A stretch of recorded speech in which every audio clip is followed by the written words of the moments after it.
Well, we've been doing some digging, and we found some things you need to know about. And tonight we're going to tell you who Robert Mueller really is. There's a brand new report from investigative reporter Sarah Carter. Robert Mueller's career has been anything but impeccable.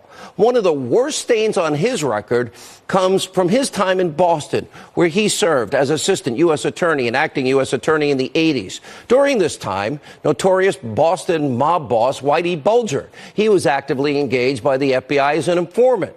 The relationship between Bulger and the Bureau was wrought with nothing but corruption and criminal collusion. This might explain why he's best friends with Andrew Weissman.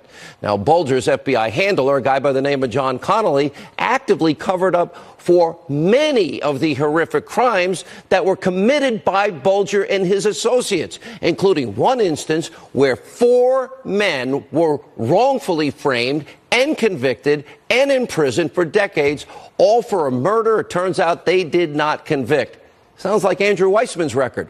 The men were ultimately exonerated. A judge awarded $101 million in damages, but not before 2 of the men actually died in prison.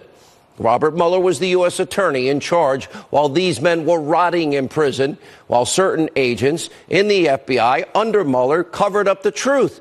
Oh, let's see. Andrew Weissman was excoriated by 2 judges for withholding exculpatory evidence. So what did Robert Mueller know about all of this? When did he know about all of this? Now, these are questions and issues I'm sure you have not heard from your friends in the liberal media. Some members of Congress, the media, they're praising Mueller, the pillar of honesty, the pillar of virtue. They've never investigated him. They're actually just lying. It's their talking point.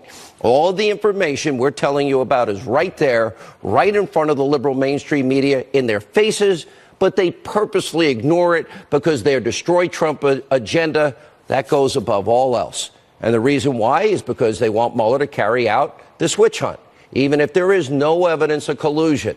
And now that we know more about Robert Mueller and his past, his current moves now make a lot of sense. Mueller didn't appoint in this particular case. What did he appoint? A merry band of huge Democratic donors. He didn't do it by accident.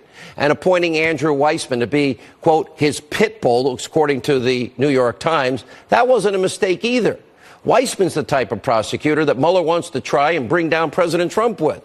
Weissman has withheld exculpatory evidence in multiple cases. He put the accounting firm Arthur Andersen out of business. Tens of thousands of people lost their jobs. That obstruction of justice case was later overturned by the U.S. Supreme Court.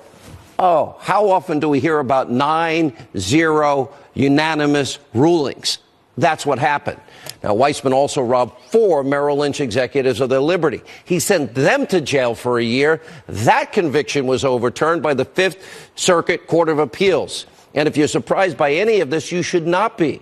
Robert Mueller has an agenda. He's carrying out a witch hunt. This is par for the course. All right, here with more on this before we get back to the